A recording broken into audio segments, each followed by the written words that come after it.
Welcome back to another episode of Action Toon Bros. Oh. I have no clue what the episode number is, but I'm sure you've already read it on the YouTuber. Yeah, I was going to say, it's going to be on the episode name or... Yeah. Hey, who's this talking? Who, am I talking? Yeah, I'm Matthew Lewis. I don't know who's talking or replying to me. Well, that's Ben Sturgeon, but here's the big question.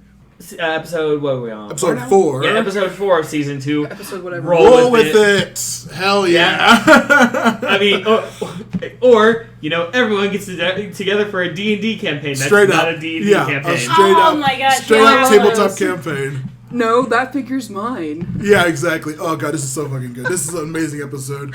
Or you could be like Kaylee and I and just make your own. Well, yeah, that's what they basically do. That's what they did, though. Yeah, that's what I Bo, know, that's what but, Bo like, does. it's Bo's like, great. I made these personally. You can't be Shira. I made this one personally. Yeah. It's mine. Oh god. Yeah.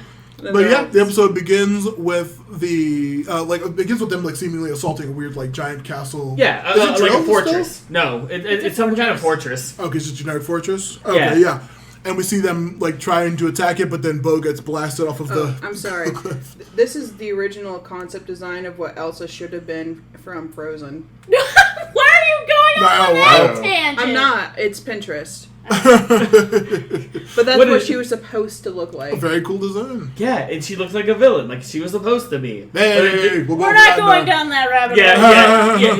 Yep, you're right. Just grabs me by my feet. Yeah, Okay, exactly. Back to this. But we see them assault anything, and we see Bo getting seemingly killed by getting blasted off of a hill. Yes, and why would you do that to Tiny Bo? Yeah. As we cut out and see that they're actually like sitting around a map and have little battle figures, and they're trying to, or was it war battle figurines he calls them or something like that? I'm just like, hell yeah, Bo, I get it. These little dolls. They're table battle figurines. Yeah. And of course, we find out that they're trying to figure out the perfect plan because the Horde always one-ups them. And, you know, Adora, being Adora, is like, okay, we need an actual war plan going into this. Specifically, also, once again, with Adora's POV, we need to just deal with Katra. She's the main issue. Yes, we need to deal with Katra because Katra's going to be there. And is this where we actually cut? We cut to Best Girl Scorpia just gushing about how much she loves Katra. And she's also She is literally just like, oh my god, Katra, my little wildcat, I can't wait to see my little wildcat again, I can't wait, I love her so much, and she's like, literally.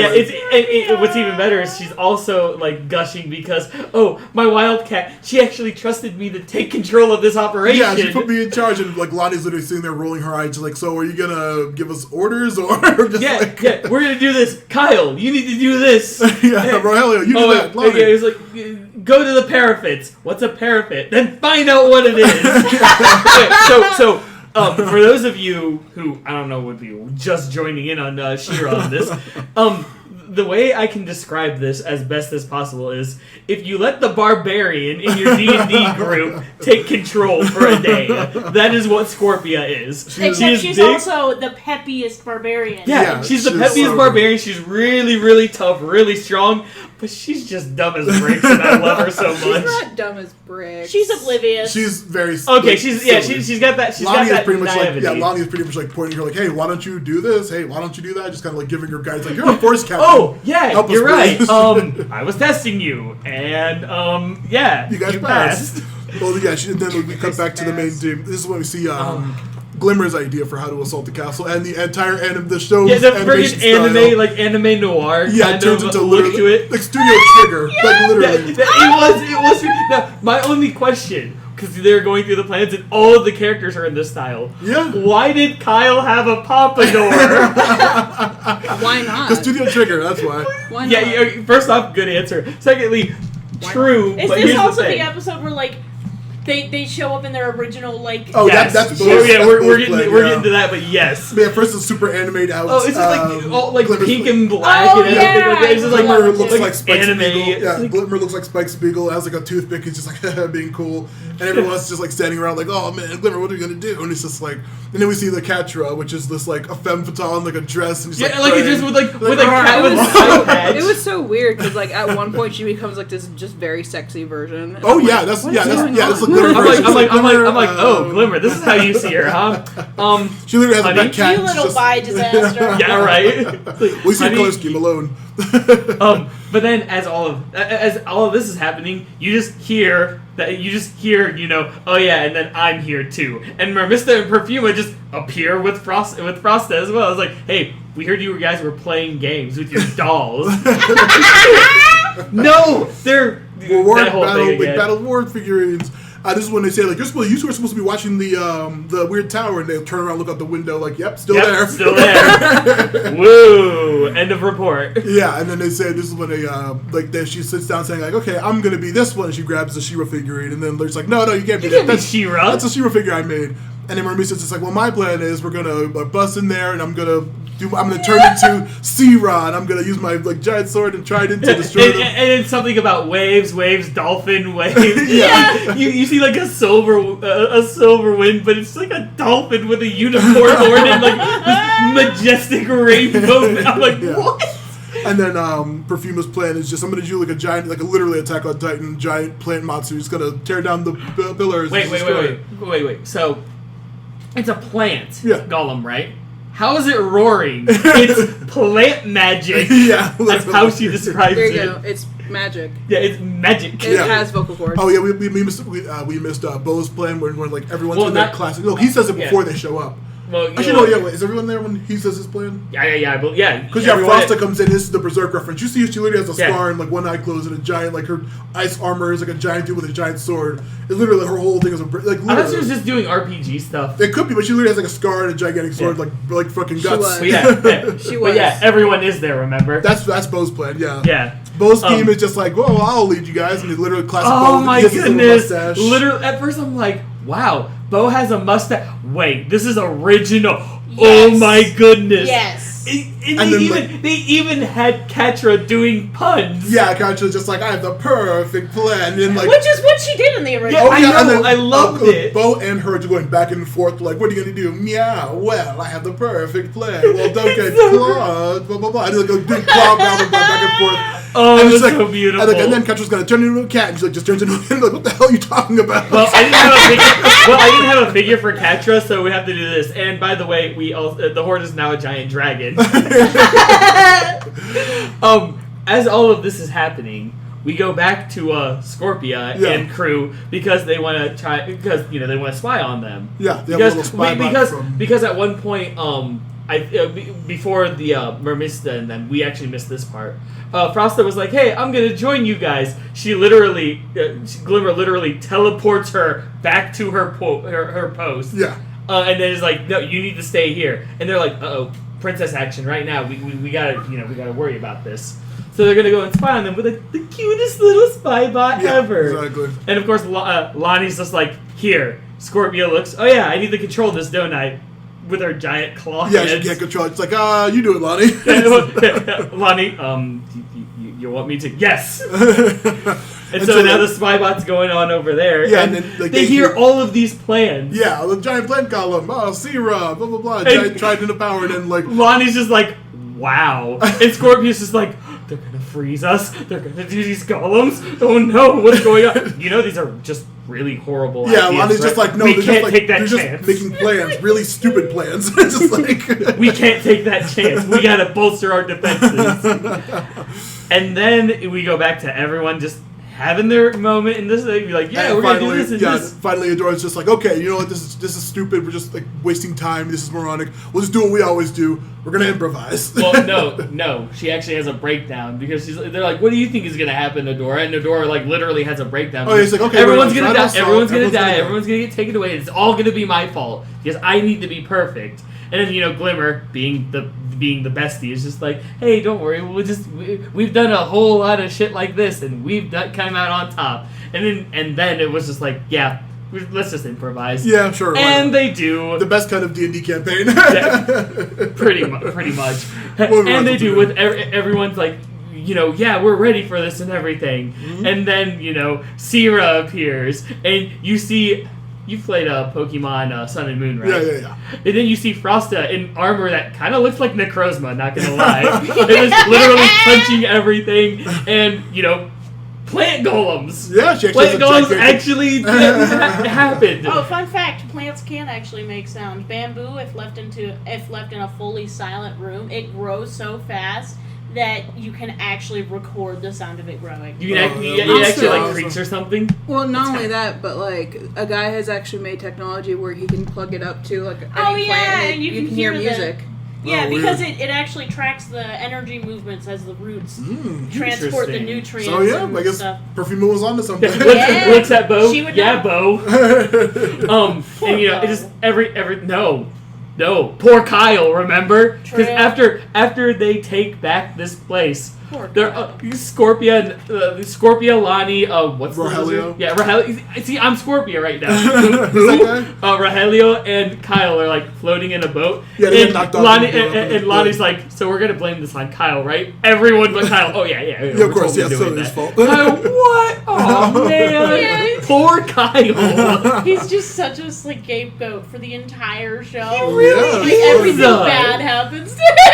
Oh god, it's so good. But yeah, and that's where the episode ends with like the team actually taking back whatever this weird tower was, which I'm not sure what it was. Dude, I think it was. I thought it was just like a fort. All right. Well, let's see. I loved that the actual like I said like twice in the first couple of episodes. Amy Carrero, Adora's actress, does like do a lot of tabletop. She's also like one of the regulars on Critical Role right now. And so like this whole episode was just a fun little D&D campaign. Nod, yeah. Yeah, it was really a nice fun. little D&D nod. Yeah. We also before her breakdown, we saw like the little like funny crayon drawing version of Catra from Perfuma's point of view. We saw like the weird like sexy dress version from Glimmer's point of view, and then we see like the classic version, and we see like a weird. Who's the one that said like she's gonna Frosta was like she loves ruining parties, and it's like her in a suit jacket with the glasses and like a tie with a drink. Just like, hey, what's going on, Dora? hey, this is a great party to ruin. Yeah, exactly. It's all the.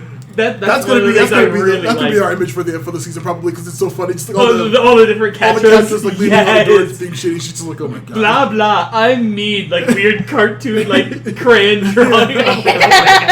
But oh my goodness, just all of the different styles. Like, not only was it like, oh, this is how they perceive everything, but it was just so good. The weird like anime noir kind of thing. The original Bo wins because the original like costumes and everything. Like, I'm like, oh my god. And like the long scene of a bunch of different shitty cat puns from between him and her. That was so funny. Oh my goodness, it was beautiful. But yeah, this again, not very plot heavy. No. But it was another little- bonding a episode. fun And it little was gag it was a really yeah. fun one. You guys have any like role playing? I gotta run to the bathroom, so you guys come up with some role playing stories. Wow, yeah, Fill real the nice air. putting that into this recording. Fill the dude. air while I run to the bathroom, guys. Yeah, so Tara, whose plan would you have gone with, or more specifically, which style did you like the best of everyone's style little? did you like the best? It's between the first one, the anime one, and the classic. The classic. Just because I'm a sucker for puns when like the people who are writing it, they know they're over the top cheesy bad puns. Oh my and goodness, obviously this yes. crew did. Obviously they did. Oh, And I love those kind of dumb jokes. Yeah, you gotta love how the 80s was literally, it's like, this is for kids, so we gotta do this kind of stuff, right? But it got so ridiculous. It did get so ridiculous. Kaylee, you do remember this episode, right? Because I know you're trying to filter out Vaguely. vaguely. Yeah, Oh, yeah. I remember all the different styles and how like everyone's like personality was in those styles that they were talking about. Right, and how everyone was the hero of their own different styles. Oh yeah. The funny thing is like when they were saying like I'm gonna take it back to when Adora, I think it was Adora that was like somehow the Horde is always like A step a step ahead of us, and I'm like, that could mean because you might have a spy in your ranks, right? There could be a spy in your ranks, right? What's this? A spy? That could never happen in Bright Moon. Yeah, exactly. I know. Yeah. I know, but still. But I was just like, you guys Why don't you could think have- logically about this? Yeah. You guys could have a spy in your. How do you not think of a spy not being in your ranks? Maybe it's just because I watch a lot of mystery movies, but I'm like, that sounds like you have a spy in your ranks, like that. Yeah. Oh, no. Adora, sweetheart, you're I- supposed to be good at like battleship. See, now I'm actually picturing literally Kaylee animated in this Adora, a spy. But it's like the audience can see you and hear you. Nobody notices you or anything in the show. Adora, you big pompadour. Oh, there was a part earlier in the season where Swift was like getting in her face and his like horn goes through her pompadour and she's like being stupid. Well, her big old like her little poof, her hair little poof. like top. I used to have to wear one of those like bang bump things when I was in show choir, and I hated it because that was like the thing. Adora, in, like, sweetheart, the early 2000s. It's like that was in the early 2000s. Please put it back. We don't want that again. Well, guess what? I know. It's 2021. She's bringing it back. Hell yeah! Oh no! Oh, no. Hell yeah! Oh no! I love her little. I love her hair Some poof. things from the early 2000s should have just stayed there. Dude, some things from a lot of things. Adora never changed. changed. That poof is great. Alright, you ready for the next episode? Yes. Anyway, so Did you say which version of Catra you like the best? Which version of Catra? Sure. I was asking about the styles in general, no. but I mean, I gotta go with the classic because Puns, man, puns. No, I love the party. yes, the, like, because shit I with am the party very funny one. But it's just You're the it's funny also one. it's also the fact that. I mean, this was actually what they looked like. Yeah, the actual And it's original literally designs. just the contrast between them then and them now kind of thing. I mean, the But- funny thing was, a lot of the characters back then were They were Barbie dolls. they were Barbie Yeah. dolls, but Oh, they were yeah. also copies of each other with Oh, different yeah, color yeah. palettes, and certain ones had just the whole like their whole quest or like their whole like end game was just to seduce Prince Adam. Yeah, They're it was like, very bad. this one is just meant to try and fuck this one guy. I mean, yeah, 80s, man. 80s toy It companies. was like that in the 80s. I still gotta watch that Toys unfortunately. and Tomatoes series. But yeah, In the this- 80s, all girls ever wanted to do was just fuck. No, a he's prince. talking about the people in the writers' room. They were Oh, all yeah. men. They were like, obviously, Yeah. I see this big, strong, I mean, Leslie it's man, certain- and they're going to fall It's madly Yeah, in yeah. love. It The certainly straightest feels man on the that way, planet, at He-Man. least. Because, I mean, back in the 80s, you know, it's just I just picture a room full of guys. Hey, so this one, she's just going to look pretty, right? Yeah, that's Okay, fine. she's not going to have any No, it's just- individual, like... yeah, you know, that's fine. That's fine. Yeah, Oh, you're right. yeah, whatever. Who cares? Yeah, No, you have a point. You have a point. I brought it up like twice in the last couple of episodes. Like, listen to the goddamn like the sequence of events is why He-Man has a giant green cat. It's one of the funniest fucking stories you'll ever hear.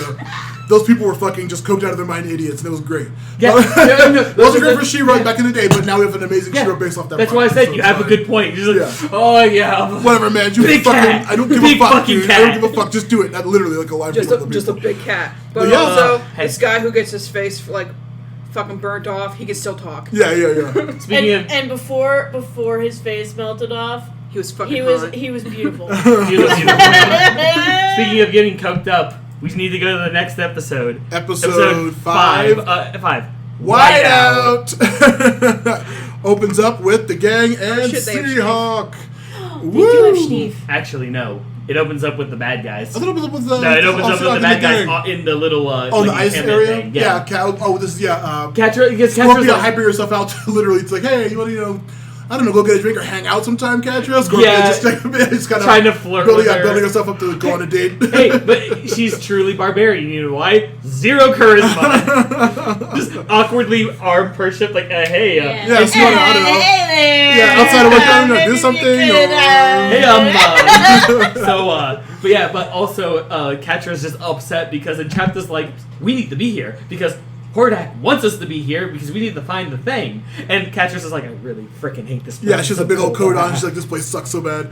Skinny people. And she's trying to, Always she's trying to do some scare tactic where she's like, yeah, you better do this correct Entrapta or else Hordak would be mad at you. And I'm like, Catra, it worked on you, it does not work on her. Yeah, I don't think she's scared of Entrapta Hordak.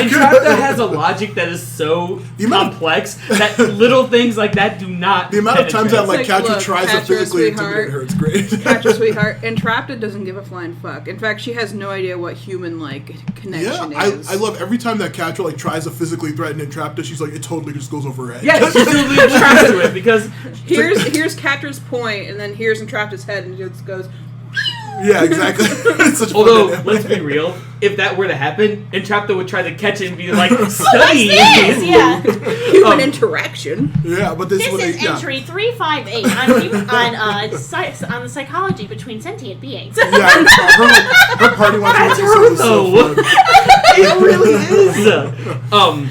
But as Katra and Scorpia are looking through some things for like a heater or something, they find a very familiar red-looking, like kind of a star-looking. Yeah, weird crystal kind of looking. thing. Yeah, weird star crystal. Do we does she follow up what that is, or do we go back to the main? Yes. They. I think in chapter is like, hey, be careful with that. Right. Yeah. Remember that time? Remember She wasn't that time? there. She's like, Yeah. I tried. It messed up with the Yeah, with it She-Ra. messed up with- It made her go crazy. I was like, Oh, oh no, really? that's what it was. She's Yeah. like, yeah, last time I used that, all of my bots went on a murder rampage, and because that's when She-Ra got corrupted. she's and like, she's like, also wait She-Ra. a minute, you had a deadly robot virus here this entire time, and then after all that, we cut to the best character in the entire damn series, Oh, hell the yeah. best princess, Seahawk. Yeah. Adventure. He's great. I love him so much, and his fucking singing is fantastic.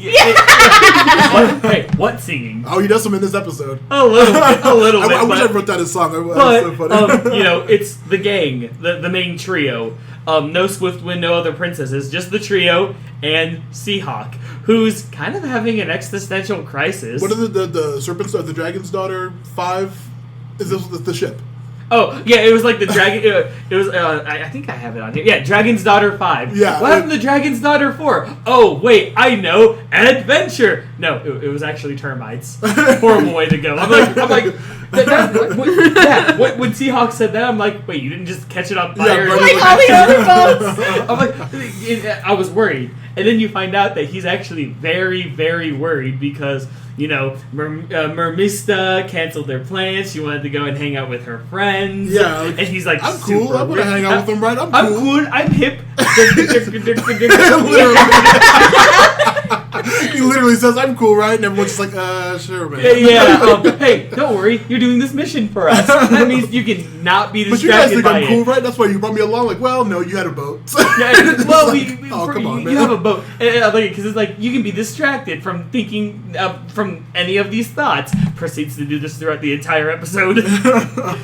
But yes, so they make it all the way to where they need to be. But as all of this is happening, and as the bad guys are still doing their shenaniganery, some weird worm-like things start crawling in a hole. Yeah, we Hell said yeah, it worms. often. Yeah, the little thing. I describe what the hell those things are.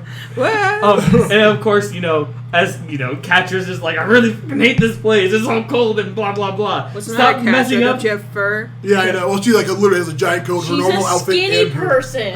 Yeah, I'm yeah, telling you. I mean, yeah. Have you seen how acrobatic she is? She probably has a good metabolism, so she probably cannot take the cold very But well. this is when they finally actually meet up and fight for the first time. Yeah, after some steam or something because the drill stopped working. Yeah. And Entrapta's like, wait, the drill bots, they're not working. What's going on? And they go outside to see what's going on, and Adora and the gang are there. Yeah, let's fight. time.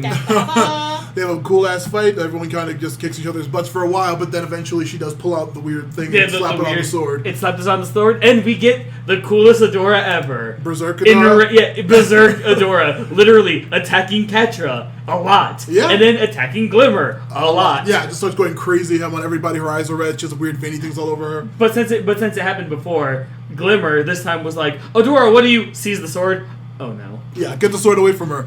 Did they not get out of her hands? No. no, Well, not yet, because Glimmer actually does get bashed, out, yeah. and then she immediately goes for Catra, beats the crap out Yeah, of she's her, literally and then Catra's actually afraid for the first time, freaking out because Adora's going insane. Or and then I She-Ra's think going insane. there's a sane person. Yeah. Well, And then I forget what happens exactly, but the sword does get knocked out, and she gets knocked out, and unlike when Entrapta was like, is you need to fix the sword kind of thing. She's like, actually, wait a minute, this is weird. She is organic. Well, yeah, of course. No, you don't understand. The thing that you used on the sword is only affecting the sword. It's not infecting her, kind of thing. I'm just like, oh, gee, it's like it only works on, Robots. kind of technology. Yeah, thank you, tech. So yeah, this is when Scorpia takes Adora and Catra takes the sword, and they go back to their base. Yes, because they have their ultimate weapon now. Because they can control possessed Adora. Yeah. No, they can't. Oh, Well, you're set her loose on people. Set her loose on people is the plan, I assume. No. No, they can't. I think somewhere along the line, like Glimmer and the other two, like fell down a cliff. Yeah, they fell and down where the hole and Glimmer's like, "Yay! I can't teleport, so we're gonna have to climb." And Seahawk, really? You don't like keep a count on how many times you can teleport? Yeah, exactly. I'm like, says the guy who can't use magic. Yeah, at all. exactly. But so they're like dragging him up the hill, and this way he does the song. Yeah, I'm like, he's like, I'm I'm so cool. Like, you guys think I'm cool, right? I'm like, I'm just like, he has a fun Seahawk. reprisal of his Seahawk I Am song with like just talking about how like depressed he is and nobody likes him. Like the only one him for his boat. It's really funny. Right, and then they're climbing because they're gonna save the Yeah, door. yeah, yeah. And then we cut to freaking Scorpia. Great, I'm stuck here. I have to watch over her. And Adora is like, don't worry. Catra's like, yeah, you watch her. I'll be right back. Don't worry, she's unconscious. I can totally. Adora's gone. Yeah, exactly. And we get the best Adora. and you're right. Even better than a Berserk Adora. Yeah, we get drunk Adora. Yay! We get white girl wasted Adora. Yeah, pretty much. Just bops her in the Scorpia in the face with a mop. Just like, You're boop, a boop, really boop. big bug. Yes, we are now. Let's come back over here. Come on now. Yeah, she's just like boop, boop, boop, like messing with the keypad. He's like, nope, don't touch that. Beep, Don't boop, touch that. boop, Beep, boop. boop, boop. Bing. Wait, how'd you do that? I just put Catra's favorite number there. Like, you know Catra's favorite number? Tell me more about Catra. and then like the entire like hallway thing like just gets destroyed. Yeah, by they the look monster. out and you see like one of those worm things. One of those worm things is like going to attack, and what does Scorpia do? Just like walks back in. Beep. We're stuck here now. Better idea. We're just gonna stay here. Adora's just like drunkenly swinging a mop around, being stupid and drunk. Yeah, stupid and drunk. This is dumb. And then of course, as all of this is happening, Catra's just like, "Hey, pack up. We're going. We got what we need." And Entrapped is like, "No, we don't. Yeah, I need to study we the need first to one's find a attack. thing. What the hell's at the bottom of this hill? Like, Yeah, this we need what's here. No, we don't. We have this. Yeah, we this can is control a door kind of thing. And that whole thing where it's like, no, blah blah blah, back and argue. forth. And then I forget at this point. I don't know if it's when either the Bow and Glimmer or the other two finally encounter them and they have a big fight in that area while Seahawk confronts Scorpia. Yes, over a door. confronts Scorpia, and it's like they're like fighting each other. But then it's like, wow, you know what? Actually, because I forget, because Scorpia brings up Scorpia just something like she's like, I'm so underappreciated. I hate this. I like Catra doesn't listen to me. Like she cares about Adora too much. And then Seahawk's just like, big tears in his eyes. She's like, I understand. My girlfriend hates me too. It's just like and they're like, wait, what? They're like, They they literally just sit down, accidentally yeah. become friends. Yeah, they're like holding up drunk Adora with either arm, and they start talking about how like they're underappreciated by the people they care about. And he's a really nice scene of them just like catching up, saying like, yeah, you know, like I care about Catra. She doesn't listen to me. And then I care about so Marisa. cute. She just wants to hang out with her stupid friends, and it's just like, oh, it's so Yeah, fun. I don't need anyone to tell me I'm cool because I already know I'm cool. Yeah, and I don't like you guys, but I can be I can be there for Catra tough, everywhere. I'm a good friend. I'm loyal. I'm great. I don't need Yeah, and validation Seahawks from is like, Catra. yes, now let's get on out of here. Yeah, best friends. And then more fighting Friendship. ensues and all of that stuff, and even like some kind of like pass around with friggin' Adora. Yeah, like, like yeah, drunk Adora just gets flopped around between the two teams. And then the connections finally met. Whereas they're all fighting, I think Bow and Glimmer both realize that the worms, Yeah. when you first see them, they had blue eyes. Now they have red eyes. And Yeah. they're like, they're connected. What? They're And being Entrapped affected by like the gets sword. caught in like one of Bow's random arrows. Yeah. And it's just, Entrapped, we need to stop this. Entrapped is like, why? This is fun. We're doing so much. No, you don't get it. The sword and these things are connected. Yeah. Really? Fascinating. Yes! And I'm just sitting there, I'm just like, this is why you're my favorite. I know, she's so fun. She's such a massive chaotic energy. And then of course, it's like, Catra, we need to break that thing. It's like, no, we can't, because we have a door, we can control her now. And then it falls upon Scorpia. Hell yeah. Don't break it, don't break it. Sorry, Wildcat, this is for your own good. Snaps it in half. Picks up Entrapta, and just is like starts running like determination in her face. Yeah. Even Catra's like, what the? Like, wow. Oh. Yeah. Like, she doesn't even do it, but you could definitely, like, maybe a little bit of blush, like, Yeah, she's oh. very okay. impressive Scorpio. And So see, awesome. I love it, because Seahawk's just like, you go do it, my Yeah. friend. Look at your girl. And Seahawk so, is best cheerleader. I know, he's so really, fucking really nice. is. And so, they all get out of there and everything. They split up, and like both. And teams even leave Adora's like, empty-handed. what just happened? Did Scorp does Interrupter end up with some kind of tech? I believe. Yes, She does we, find we something. actually they actually cuts to that. And, Catcher's like, Interrupter's like, yes, we did the thing. And Catcher's like, what are you talking about? No, we didn't. I mean, they got away and everything. But gets out this weird disc-looking thing. Yeah. We got exactly what we came here for. Wait, how long have you had that? For a long time, actually. We were just having so much fun. Yeah. I'm like, oh, Entrapta. Yeah, This is like she goes in, she's like, I gotta make sure Hordak knows, and blah blah blah. Door closes. Catcher's just sitting there in a blanket, all upset, and then or she's up there sitting there freezing because they're on a boat, and then Scorpio comes over, gives her a blanket, and then sits down, just like chilling herself, and then Catcher opens up the blanket. And Fine, get in here. Yeah. And I just love it because it's like, wait. Just like blanket. Yeah, literally. And Baka. Yeah, not like I like you or anything. Scorpius, it's just Rests like, her head hey, on Catcher's thanks head. for saving us and whatever, Baka-chan. Literally, like head, Scorpius entire side of the head right on top of Yeah. Oh, and then like just starts going off and everything. I'm just still talking about that date. I said board games, but it doesn't have to be board games. Trails off, episode ends. I'm like, I love it. I love this so much. Very cute episode. Finally, we get a little bit more gay energy coming from Scorpio and Catra. Well, I mean, that's all that Scorpio sends off all day long. And it's right, wonderful. but we actually get Catra like, you know what? Fine. Yeah, get in here. I love Scorpio. The dynamic I want to talk about was the dynamic of Scorpia and Seahawk just being such amazing They team players. connected. Oh They my really god. That's the They second time too, because they bonded. also bonded before in the first season about when he was pretending to be Inspector. I think she calls him Inspector Pirate or something. Yeah, Inspector Pirate, that's what it was. Yeah, it's just like, you, Inspector Pirate? Yes. I'm like, oh, they have Yes. names. 'Cause that's right, because in season 1, he was an inspector. I'm an inspector, Inspector. Well, follow me. I will Yeah, sing the show right. here. It is Inspector Pirate. I'm like, I will say that is probably my favorite part in that because they actually two different side characters who had similar depressions and traumas. They got together and they became And they friends, sort connected, of. yeah. I was gonna Sweet. say, another fun dynamic, just like the episode where they had Catra. It's just like the evil, once again, the metaphor of the evil campaign and the good campaign. A couple of characters get separated, they get actually paired together to have a little side, just a hangout or whatever together. It's fucking an amazingly fun dynamic to see. Surprisingly enough, it kind of reminded me of when they, I know, literally worlds different, but when Scorpia and Seahawk were talking like they did, kind of reminded me almost about when Toph and Iroh spoke, because technically they were both enemies. Yeah.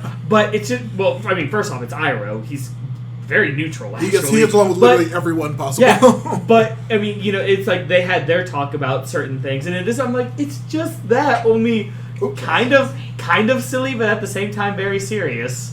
Yeah, it was a fun dynamic. It really They were so It great. was a good, sweet Also moment. seeing those two finally being appreciated. Oh, beautiful chai latte tea. I wrote From the Jasmine. Yeah, from the It's from Box Lunch. Yeah. Iro themed tea we have here. And it's amazing looking. Oh, it's so good. Box lunch, she said. Not Yes, in the not mall. surprised. I love it. But yeah, I love. They also have a matcha one I need to get because that's more on brand. So yes. I love the dynamic of those two underappreciated characters Yes. actually learning to care about themselves and understanding their value on the teams that they're on. And yet they had to find that out almost in a way through each other. Yeah. They're so other people oriented in their own ways that they had to meet somebody else and connect with them to realize, oh yeah, you know what? Yeah, I am cool. Yeah, I am competent. I am cool. I am competent. I can still win her over. I'm like, good. We got the confidence back in both of them. They both needed it. They both needed the boost. It was such a good moment. Yeah, and It also was I well love done, Drunken too. Dora, just the bots. She literally she puts her hand on both their faces, like, oh, you guys are my best friends. Just Yeah, being drunk. Dude, you guys are so cool. I like you. Yeah, you guys are my best friends. I'm like, oh no. It's just like, oh, Dora. She's the huggy, happy drunk. And I was like that I watched a full episode of just like those three being stupid. it was great. Oh yeah, that's right. Scorpia does also mention that she gives great hugs. Yeah, exactly. Oh no. I want to see those. Like, those should do like a fun bar crawl, like a tavern crawl with those three. It really fucking great. Dude, just a spin off with all three of them. Just all three of them have like their own season. Yeah, but that also makes me like, what would like regular Adora be like with that group too? Not as fun. I don't know. I don't think I see regular Adora. Sober Adora. Sober Adora does well with Bow and Glimmer. Yeah. She has to be drunk if it's going to be with these two. Yeah. It has to be drunk with these two. Yeah, I don't think she could tolerate Seahawk while she's sober. Well, I don't think anyone can except for Scorpia. And Ramisa, Scorpia's, apparently. well, to an extent. Yeah, actually, that is funny. Like, yeah, like Seahawk's so weird, like obnoxious to people, but like those two get along is funny. Yeah, it's just so silly. It's like literally two different aspects. Oh God, what a fun light episode! Now time to get a little depressing. Yeah. Well, yes. A little indeed, darker. Actually, very specifically dark. You mentioned Lovecraftian earlier. We got a little bit of that in this episode. Yes, I did, and you're absolutely right. With episode 6 of season 2, Light Spinner. What I almost kept referring to Shadow Weaver as the entire first season. Trust me, I know. It's a fun name to say. It really is. But yes, we actually start off in what's the Fright Zone? No, we actually start off with a flashback. Oh, in what's that place? Mysticor. Thank you. Yeah. We start off in Mysticor, where Why you did see. I want to say Cloudsdale? It's the same, really. Hogwarts. Yeah. Whatever. Hogwarts, whatever. Where we see we see Shadow Weaver, only more lighter, like brighter. She's like a regular yeah, drow she's a elf. regular. Still has the veil. She has a veil over her face, but you see her eyes and her like ears. Yeah, and yeah. She's like very drow-esque, and she's like, yeah, look at this that I can make. And it's like a giant eagle. She's with a couple and all other the people. three kids that she's with are just like, wow. One of them does his own little thing, and it gets like rammed by a ram. Yeah. And he's just like, haha, I'm cool. And the light spinner actually at this point, because they already mentioned in season 1 that it was the same person pretty much. Light spinner's just like, oh yeah, makes a bigger eagle. Yeah, don't get ahead of yourself, Micah. Micah, who we know Micah. is. Yeah, at this point he would be Prince Micah. Yeah, well, I don't think it's. I think no, Angel is the only princess. Is he? Yeah, he wasn't royal. Yeah. He married him to royalty. Oh, well, either way, it's Micah. Wait, Micah? He's a little kid? What the What? heck? But, it's just like, hey, she's like, yeah, don't get ahead of yourself. You gotta make sure you do all of these. Well, Micah, being the typical, Glimmer's dad. You have a male come Glimmer. on. I want to learn some good spells. And he even tries to be like the head of the institute, like, oh, blah blah. That is a horrible that is a horrible look on him. Yeah, Teach me horrible shape-shifting. Look. You're a third year. You only get to learn certain spells. We can't bend or break the rules. You have to be patient. Cut to the fright zone. Yeah, Shadow Weaver now, cracked mask, in the jail cell, tied to the floor, just like completely depressed and angry. And who comes to visit but her old charge, Catra. Before that, actually. Oh, what happens? We see Hordak getting connected. Like, you see him without his cape, and these weird wire snakes. Catra, you see his arms actually without. Yeah, arms without and everything. And Catra walks in during this, and she was just like, oh, and bows away. And he's like, okay, so why is Shadow Weaver still here? Yeah. But, she's important. She has information.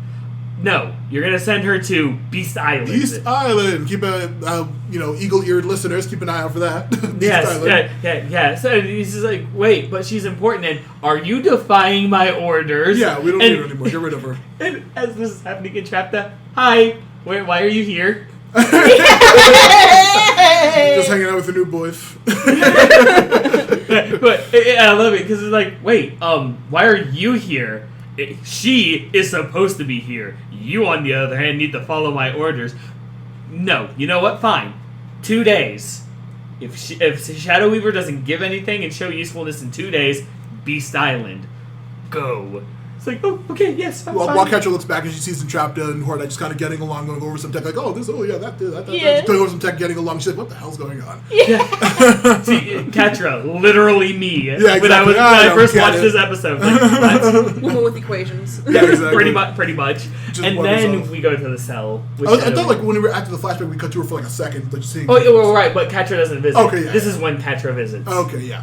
Is there? I'm about to say, yeah. We catch with her. We see her just go back to her saying, "Okay, Shadow Weaver, give us some information, or you're going to get sent to Beast Island." She's just kind of like, "I don't care. I don't care Yeah, anymore. she's It like, doesn't matter." oh no. At this point, she's like, "Well, take pity on an old lady. I want to see my my little." What was it like I forgot the charm group? skull Yeah, the group emblem or whatever for the Mysticore thing. Yeah, the Mysticore thing. And, Catcher's like, no, you don't get to order anymore. Yeah, and then this leaves. And then we get another flashback with Shadow Weaver and Micah, like actually like in a doing separate magic table. together. Yeah, doing magic together. And she's like, look, they get to teach all the other students, as do I, but I usually do special lessons with ones that have potential. Yeah. And of course, we find out through different a montage of them casting different spells that Micah is very gifted. Yeah, we see him like advancing from like beginner to being incredibly good, and then like doing more powerful spells than even than Lightspinner is capable of. Yeah, that Lightspinner. And at one point, Lightspinner's like, okay, I need to show you something, Micah.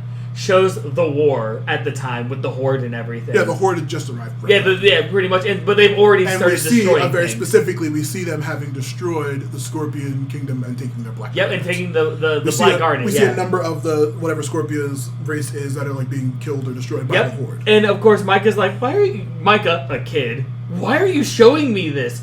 Because it's real. And tomorrow I'm going to be going into a meeting. Just like determining what to do about this. Yeah. Micah's like, "Don't worry, you'll make them talk. You're really strong. You're really good." And also, at one point, they do mention they finally break down that the what are the magic stones that the princess the has? rune stones are incredibly powerful, but some people can still manipulate the magic of this planet, and that's what the sorcerers are at. Mysticore, right? Oh yeah, right. They kind of differentiate how because magic works. princesses use rune stones, sorcerers manipulate it other ways. Yeah. But then, of course, you get to like the whole council meeting about what to do, and that's when I almost did Shadow Weaver again. Yeah. Lightspinner's like, okay, I have an idea that just might work. Why don't we try the spell of obtainment? And they're like, no. Like the head's like, no, absolutely not. We're not doing this. This is a horrible. That's thing. a dark spell. It's an evil spell. It makes whoever casts a parasite. I've modified it. No. End of story. And so she just like storms off. Yeah, and as we come back more, we like intercutting the entire time between her in the cell being visited by Catra, and as well as like just like, do we see any of Catra just like being depressed and saying like, "Come on, you got to give me something." Yeah. Every once in a while, she'll be like, "Hey, look, you got to give me something, or else." And, they kind of have like spats with each other. As we're also cutting to Lightspinner, being upset, and Micah like, "Hey, did you convince him?" No, I didn't. They're just afraid. They're just incompetent. They're fools. Insert villain dialogue. Becoming villain dialogue here. Yeah, origin story dialogue. Yeah, exactly. Pretty much. Falls to the dark side, and And then she's like, "Okay, you want to help out Micah? Cool, follow me." And then we actually cut back to Catra and Shadow Weaver having another encounter, and it's different because at one point Catra was talking to Scorpia, and Scorpia's like, "Why do you want her still here? I thought you hated her." Yeah, didn't she torture you the entire time you were growing up? Why are you still like letting her? Yeah, she has information. Yeah, she has information, and are you sure that's all it is? Are you really sure about that? And then Catra just. Yeah, but She's Catra right leaves. Yeah, Oh yeah, absolutely right. But it's just like, it's just like, yeah, are you sure? It's kind of like the Thor meme. Is it really? And so Catra goes over and is like, okay, look, I gotta know why. Why were you so mean to me? Why did you treat me like crap? And I'm still debating on this one, but yeah, she actually gives a reason and explanation. Yeah. There was actual truth behind it. Yeah, she says you remind me of me. You remind me of me because you needed to go through hard times to be pushed to your full potential. You're wasting potential if you didn't get pushed this far, and all this kinds of other stuff like that. And she even brings up, see, I had to earn it, even with Hordak. So I wanted to push you to do exactly the same. We weren't born with power like people like Adora. You need to earn it, and all that stuff. And then of course, Catra's like, Hordak trusts me. So, are you sure about that? Yeah, you sure? Are you sure? Yeah, exactly. She tells her just like undermining her again, saying, "They probably already replaced you." Yeah, she's like, Hordak didn't trust me. Hordak doesn't trust you. what's Hordak doing right now? And, Catra's like, yeah, he's with Entrapta. See, she earned his trust. You and I, we didn't. Yeah. Kind of thing. And then we go to once again, going right back to the flashback, where they're in, like, that chamber of mirrors in Mysticor. Yeah. And they're both trying to do the actual spell of attainment. Yeah. Which starts off normal. Then all of a sudden... a big weird magical prism thing that expands into a weird 3D image with Micah, and it, like... and it's just like, it looks good. But then something weird happens. That Lovecraftian thing happens where in the middle of it, it's like a whole bunch of like black hands are like trying to break out. Micah, you gotta focus. We can do this. Wicked breaks out of it and starts trying to take over Micah. Yeah, it's like, you see a big, gigantic, evil blob with like multiple eyes. Multiple eyes and arms. Just a very Lovecraftian looking monster. And then all of a sudden, like, Micah's just, like, freaking out, like, oh no, what's happening? And then, like, the entire, like, council walks in and is like, no, this is evil. Micah, what are you doing? And then as they pull Micah out, it just immediately, this weird eldritch abomination just looks down, looks at Light Spinner, and just gets absorbed right into her. By her immediately. And, she's just like, Micah, why did you fail me like this? And they're like, and the counselor's like, hey, when you first see her face is a little scarred and cracked, her eyes have that weird, like, symbol in them. Still don't see her mouth, though. No, she's still covered. Her veil is tattered. She's got, like, the cracked silhouette, and her already... eyes actually look like the eyes that were looking at her. And this is when the other wizards of the place try to stop her, and she literally just fucking... one off. Crumpily absorbs them. Like, have you seen, spoilers for Multiverse of Madness, have you seen... No. You haven't seen it yet? Okay, no. Well, very similarly... this witch just pretty much fucking absorbs all of them, just like destroys them into tiny little black holes and just like beats the shit out of them. It's an insanely cool fight where she just kills all these like top level wizards with her new powers. She goes over to Micah, and Micah's like afraid because he's next. All she does is puts a hand on his cheek and then puts him down, vanishes. Yeah, just disappears in the place. Flashback's not over yet, but we do go to the fright zone where you see a bunch of guards like looking in the shadows. They're kind of like just sitting around like, picking their noses or whatever. Yeah, right. They see her approaching. And you're like, hey, you, Shadow Weaver. At this point, it would be Shadow Weaver now. Yeah, absolutely. Just smacks the one out of the way. The other guy's just like, okay, you win. Nope. Yeah. Tell Hordak that there's someone here who can help him. And then we cut back to Catra like actually feeling good because. Shadow Weaver and her. She has a reason for all that awful treatment from Shadow Weaver. She's feeling good, saying, "Okay, Shadow Weaver, I'll get you." She asks her, "Can you bring me my little symbol from Mysticor? I miss it. I just want to be with." And this time, this time she's just bringing food and stuff. But also, one thing that was mentioned about that certain spell being done. Apparently, there's these like 3 moons. That when they line up, all magic is like super powerful. Yeah, it's amplified. And that this spell of obtainment would turn you into a parasite that feeds off of magic. Well, right. That's important for this scene, that is very important too. But as they're talking about this in the flashback, we do cut to those 3 exact moons. Yeah. And at this point, when Catra gives Shadow Weaver her food and also a surprise, aka the thing that she wants, the moons are actually perfectly aligned tonight. And speaking of which, we actually do get a cut to the best friend squad because they're trying to line up because we didn't mention this, did we? The tower that they... Yeah, not only that, but on the pad, there was these weird symbols. Oh yeah, they forgot to mention that. They're trying to decipher that for the last couple of episodes, for a while. Yeah, for a while. But in this episode specifically, the moons are lined up, so they should be able to line up everything correctly and everything. And they do, and they actually read something on it. I think that's at the end of the episode. Though, Is that at the end? I believe so. Well, no, you're right, because this time they're actually they're still trying to line them up. Hey, Adora, a little bit to the left. Yeah. Glimmer, no. Put your arm like this. Yeah, okay. That literally old antenna. Yeah, I'm literally trying to do that. It's funny as hell. When Shadow Weaver has the emblem, she actually breaks it open and it's like some magic whatever that she had from Mysticor. She's like, finally. But before we do, there's another quick flashback to the past where we see her approaching Hordak. And we see a little baby in the background, a little blonde baby with a little hair poof, just being held by one of the soldiers. And she's just like, wait, Shadow Weaver turns to saying wait, this child, what's up with this? What's going on? And he's like, we heard a magical we heard a signal from somewhere. We thought it was something, and always found with the stupid baby. Put it with the rest of the orphans. And Shadow Weaver's like, wait a minute, no. This one's special. And he's just like, fine, whatever. If you're a powerful wizard, literally with you take care of it. It's your problem. And immediately she's like, "Aw," and the baby's like, big wide eyes, hand "Oh, we're gonna do wonderful things together." Yeah. Oh goodness. And then this one she slams down the food and Catra's just like, "Tell me something. You're gonna go to Beast Island. You're not giving me anything." She's just like, "I'm tired. I just want to just leave me alone." And then she like slams down the food and leaves. But we see that the emblem is inside of the food. Yep. And then breaks it open, uses some magic, and also Catra's like, "Hey, she like kind of getting like, hey, maybe we can come up with something, and looks at like Shadow Weaver just standing up like facing away, goes to put her hand on her shoulder and goes right through. Yep, she is gone. And of course Catra's whole story arc, being betrayed. Yeah. She thought that finally Shadow Weaver was going to be nice. She did her nice. And like, nope. Just used her to get out of here. And she has a breakdown. Yeah, she starts screaming and slamming and just being insane. Just once again, more fucking awful stuff happening to Catra to make her more evil.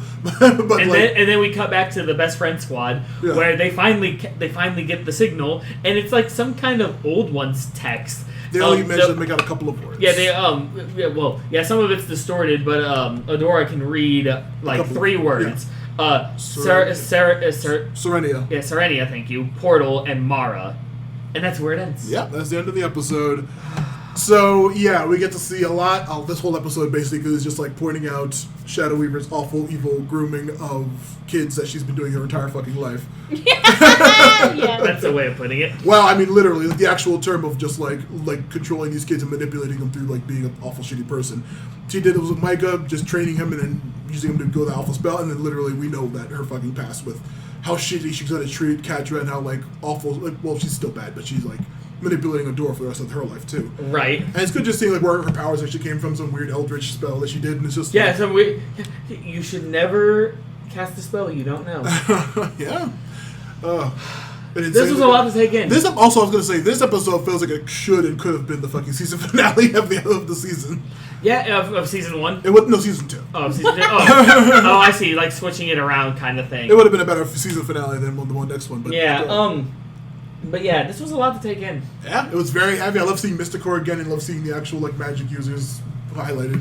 Right, yeah, and just actually getting to know how Lightspinner became Shadow Weaver. Because in season 1, it was hinted at that they're the same person. Yeah. But now we know the why. Yeah. The why it happened kind of thing. And it's good. It's just, I don't know, like, stories like this where classic you Lovecraftian. That too. No, I'm saying the actual the whole arc of her story of just like from the beginning of like wanting power, wanting to do good, going into magic she doesn't understand, and then unleashing something terrible. It's such a good. You've seen What If, right? Oh yeah. It's the Doctor Strange episode. Yeah. Only it's not like, oh no, what have I done? I'm stuck here. No, it's I got what I wanted. Yeah, that's just the backstory for where she's going. Yeah, exactly. What do you guys think of Lightspinner? I loved it. Especially since you don't in these earlier 2 seasons you don't get a lot of the cosmic horror that can actually come from just the concept of combining technology and magic, and this leaned into that, and I loved it. And also it's fun to see we got to see Micah like up close and personal for the first time. We got to see it's also a good look into how abusive guardians can manipulate their wards, especially because she justified it as, oh well, you needed to be pushed to get power, and that's a justification, but it's not, that doesn't absolve you from treating her like literal garbage. Yeah. She didn't need to be treated like that, but you did anyways because, oh, you remind me of myself. Well, great, that's awesome. Cool. Yeah, well, I was thinking she doesn't have to literally become possessed by a monster's nightmare in order. Yeah. Seriously. I guess also, that's what Ben was hitting at. Like, was she? You didn't know if she was being serious or not. Yeah, like you couldn't know if she was being genuine with that. Even right now, even after this episode, because it does kind of look like it, but at the same time, there is some merit of truth in what she said, because what we've seen with Catra and what we saw in this flashback with Lightspinner, they kind of are similar in what the they fact have that in common is they have ambition. Yeah. The whole ambition thing. One wanted power, the other one just wants respect, pretty much.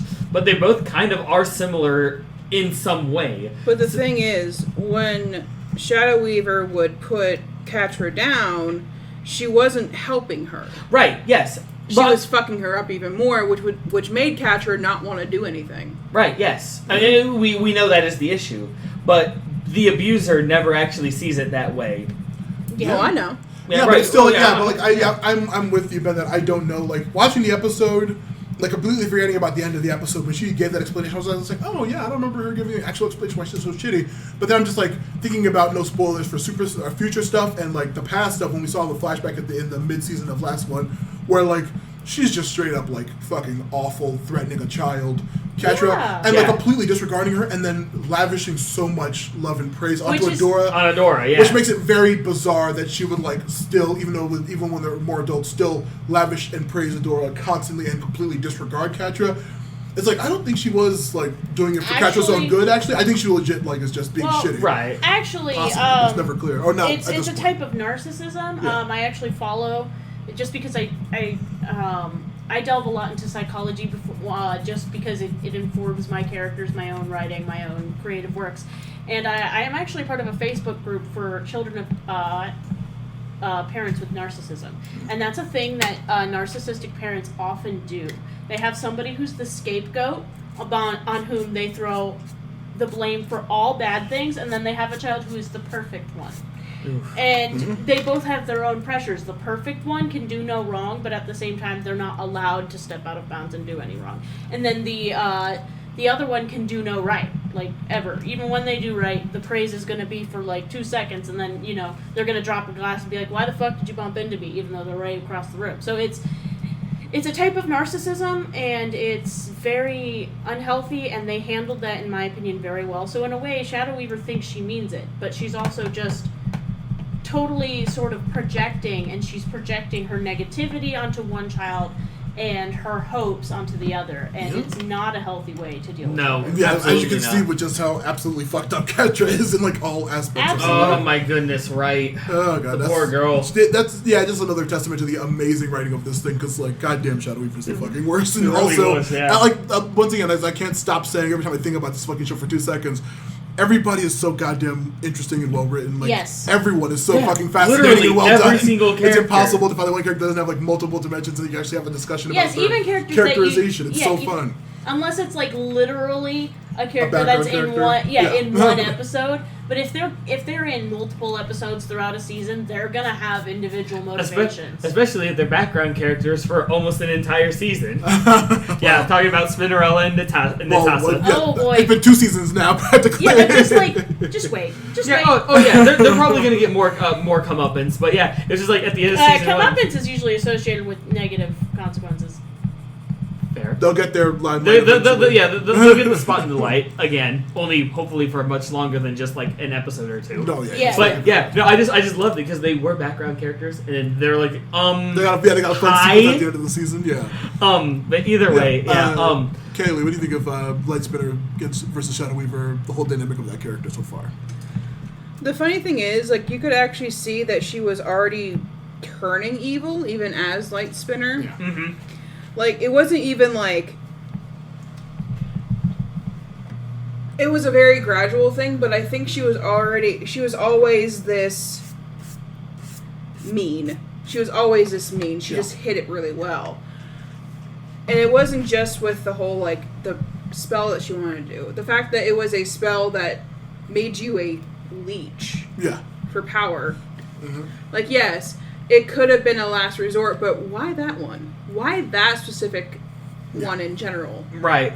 Like, what were you planning to do? Were you planning on just leeching off of everyone there and then just leaving? Yeah, and also what she eventually does do with that power, leeching off of the black garnet stone that Scorpion people had. She does just end up doing that, like which that her plan that's during literally the Princess War, just like taking that power from the princesses and just doing it herself against the Horde, or like it's just like she was always not on the level despite her fucking cool ass name. Right. So it's like she also blamed the people of Mysticor for like treating her differently, and it's like, okay, but how do they treat you differently? It looks like they looked at you with respect, so what were they treating you differently about? I mean heck, you're an instructor. that shows you some respect. They trust you enough to teach, to teach younger generations how to do illusion spells. I think it was at that time, but to teach the next generation of magic users. That is respect right there in a good form.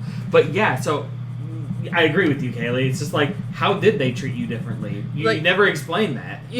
And they even still talk about you with respect. And have the statue there still. And they still have your statue there. So they still see you in respect. So how did they treat you any differently than anyone else? Yeah. Was it because you weren't getting the power that you wanted? Was it because you kept trying to do things underhandedly? Was it because you kept trying to overthrow certain people? What was it? What was it that you were trying to do that made these people see you differently, even though they really didn't? Yeah. And also, once again, to the conversation of if she was serious with Catra or not, we saw her treating Micah pretty much exactly how she treats Adora. Just in heaping praise and the star child. Yeah, but then there's no real person that she's treating shitty. So it's is there really any point to the Catra treatment, or legit does she legit just not care because that's a good point. Yeah, she's still lavishing praise on the person she actually is invested in, and well, that was the whole thing with it's just when she first got the baby. Yeah. She immediately was attached to Adora. So she was immediately taking her praise and adoration for Micah and putting it onto Adora because she could sense Adora was magically gifted, she could sense this power in her like she sensed with Micah. So she immediately is attached to people with naturally born magic. Catra didn't have that. Yeah, it's... She also treated all the other kids the same way. Mm-hmm. So she didn't pick... Catra was always with Adora. That was why she got so much shit. Yeah, that's why she got the full force of it. Yeah, also feeling that she's maybe taking away from Adora's focus or anything like that as well. Yes, too. Yeah. That's the reason why she treated Catra like shit. It wasn't just, Catra was the only one getting the bad treatment. No, all the kids were getting bad treatment. Yeah. It's just because Catra kept going near Adora, or Adora kept going near Catra, that Catra got the shit stick. Yeah, really. Exactly. Yeah. So... Wow, I just came up with a theory. Also, speaking of theories, Ben, personal thing just for Action Toon Bros hosts, Granny Goodness or Shadow Weaver? Who's the better orphanage matron? Two things. Yeah. First off, fuck you. Secondly, that is a tough choice. Yeah. Because they're both good in their own ways with manipulation. You need to catch up with season frickin' 4 of Young Justice. I've seen a good amount. Yeah, not enough though. Yeah. But Granny Goodness was very good with manipulation on a broader scale and just getting them to do what she wanted. Shadow Weaver's good with manipulation, with Adora, the whole narcissist thing you were talking about. The perfect child, kind of twisting it to make Adora seem you're the favored one kind of thing. They're both good at manipulation in their own way, as we even saw with Catra and Shadow Weaver. However, Granny Goodness is also just tough. She's just strong. Yeah. Shadow Weaver and has doesn't. Overlord. Well, she's her own Overlord. No, she has Overlord. Remember Overlord, the little mini guy Oh in the little box. Yeah. The tiny little man in the box. Yeah. Well, at least had at one point. Overlord. But Shadow Weaver, she has her own magic. She has her own way of doing things, and of course with magic, you gotta have a lot of this. Yeah. Brain power for those of you who couldn't see me just now. But so honestly, I have to lean towards more Shadow Weaver just because I like her character. I don't know, when it comes to some villains, I kind of like the shadowy, you don't know her full kind of story. Yeah. Even when you know a lot about her, there's still more to her kind of thing. Oh, yeah. But then there's Granny Goodness. There's how many Granny Goodnesses are there in how many universes?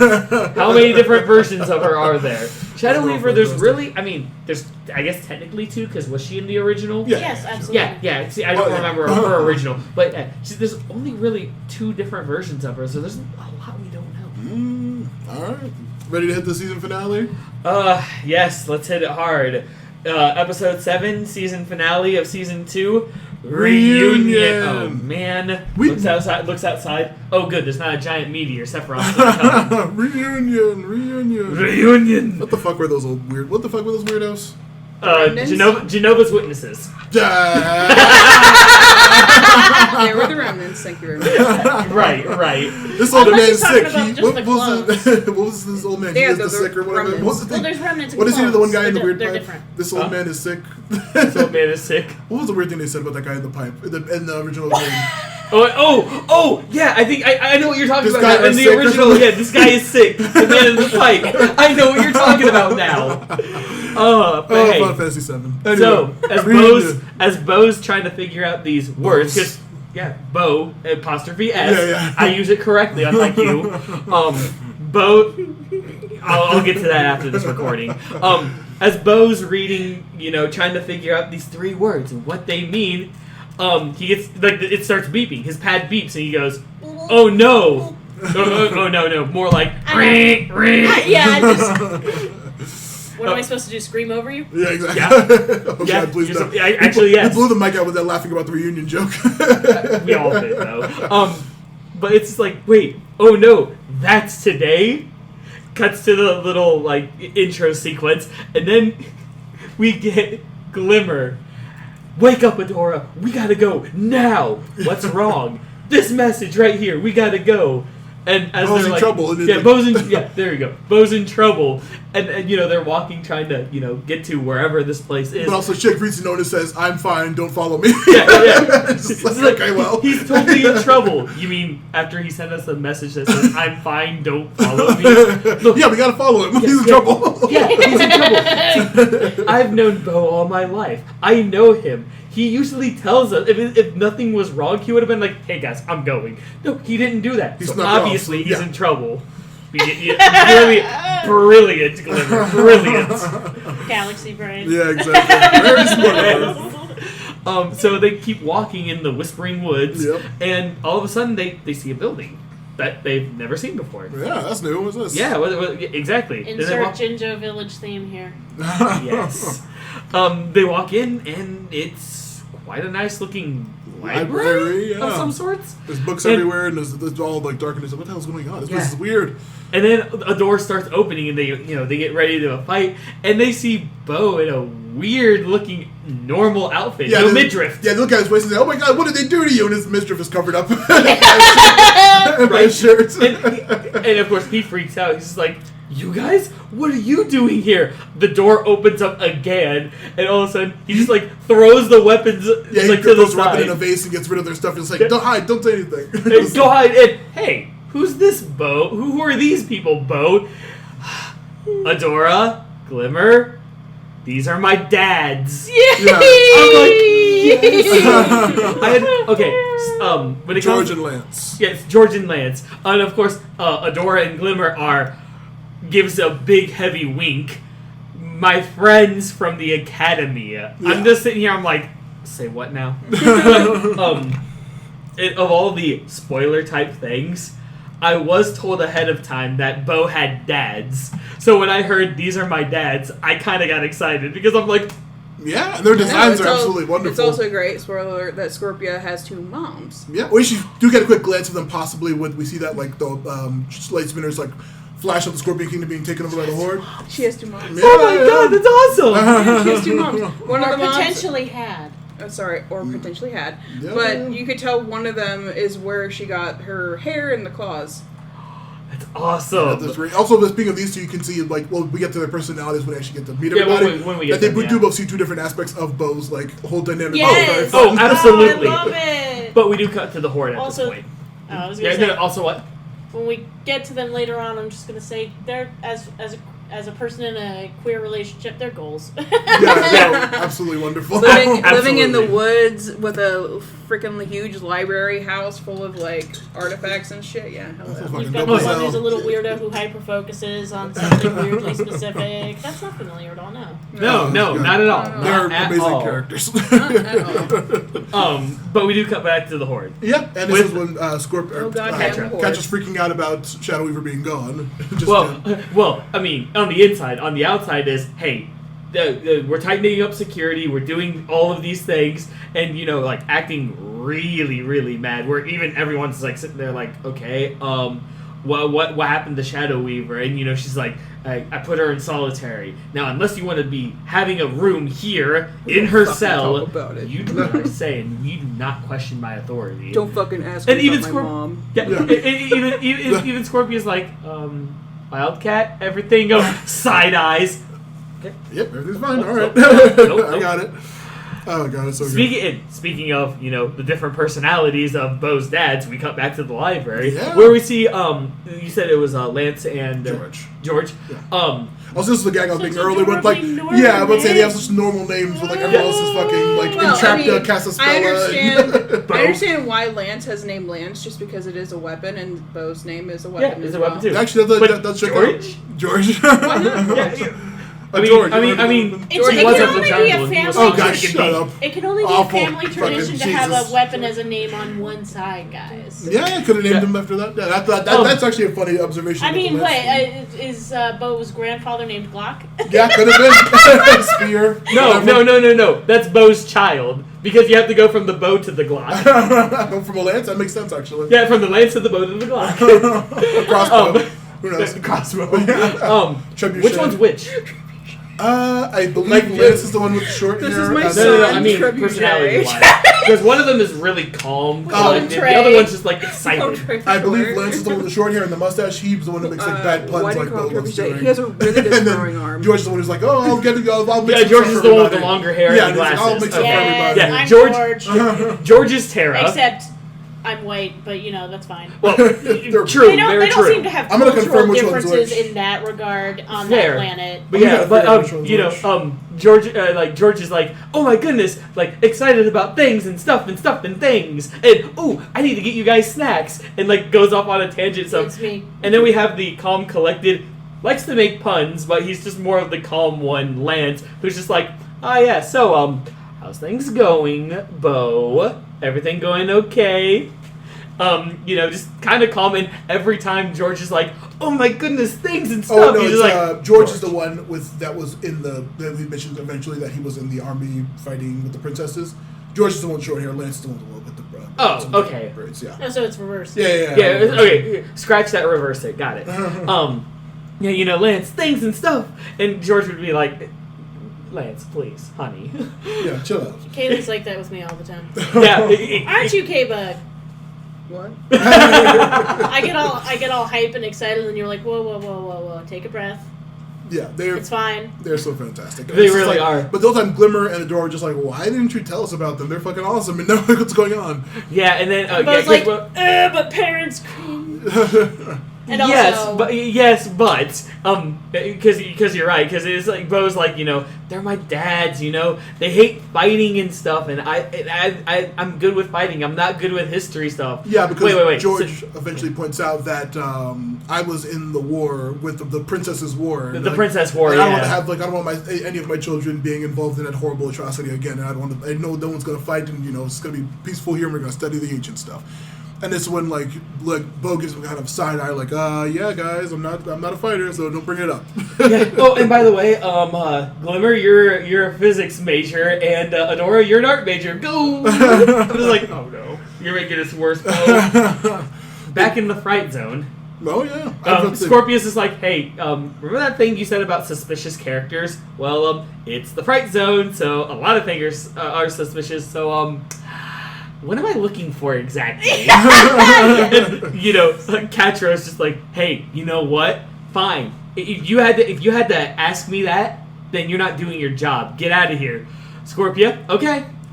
Didn't think I'd have to resort to this, but gets a blanket. What are you doing? What are you literally in like one fell swoop wraps Catra in a blanket and starts cradling.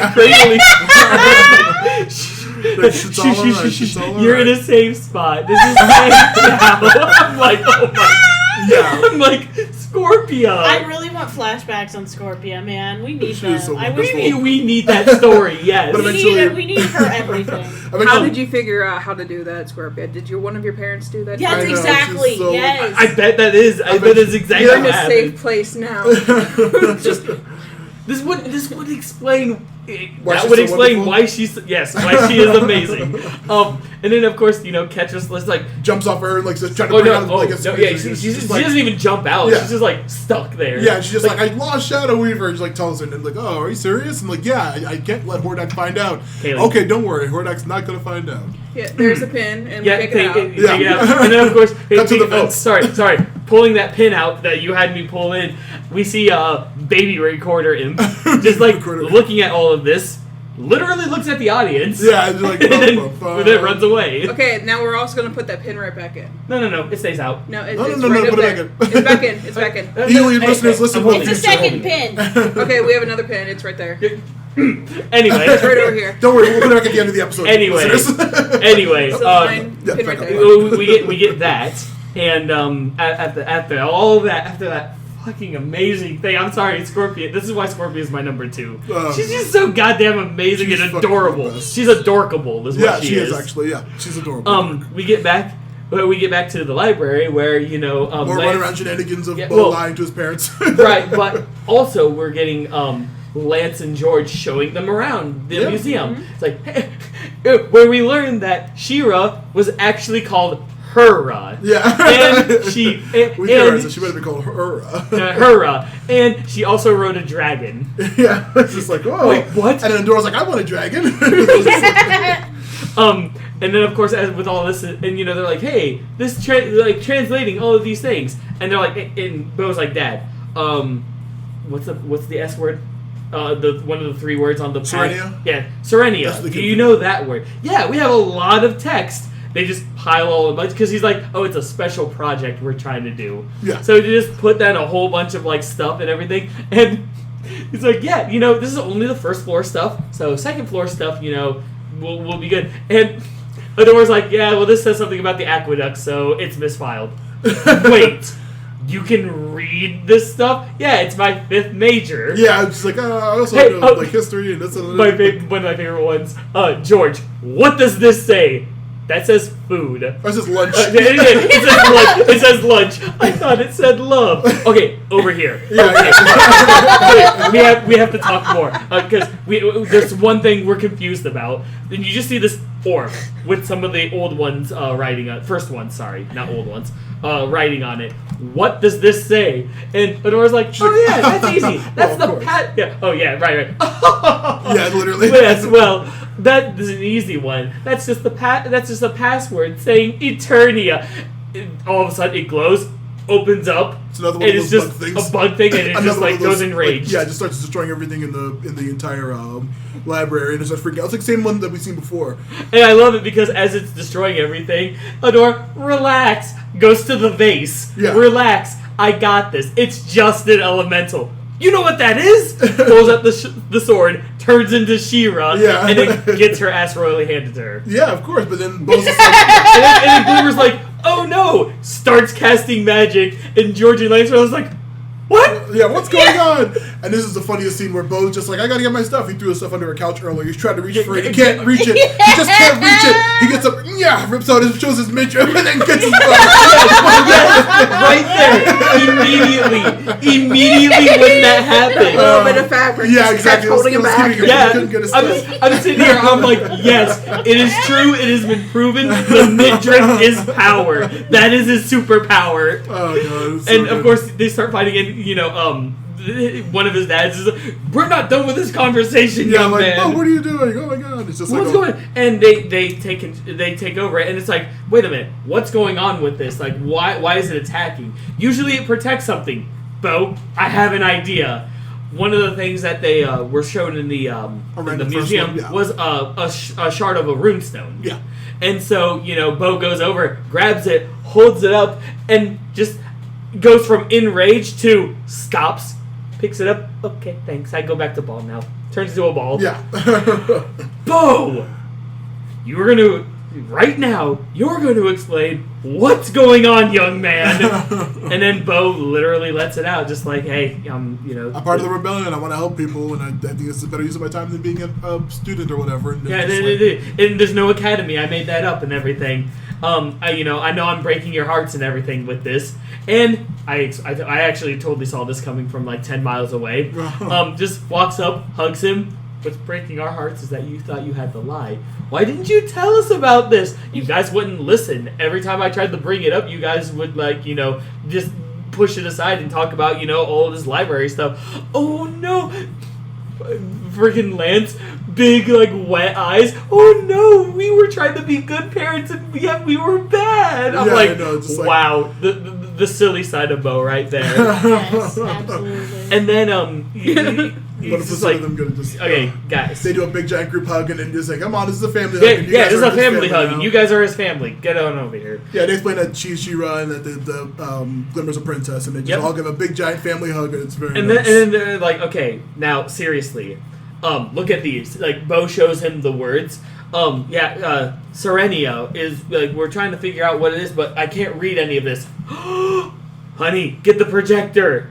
Look, okay. Bo, honey, some of these look like first one's text, but look really closely at this. What do you think it actually looks like? Like, what do you really think? Yeah. And he's just like, so they get a projector out, and it's like stars, and they talk about stars and how they existed, and how the first ones actually used the stars to map, to map stuff and to navigate and everything, and how they had things called constellations, where Serenia is actually a constellation that comes out in the summer and only over one specific place, a place known as the Crimson Waste. And of course, Adora and gang are like, that's where we got to go. Yeah. That's the location we got to go.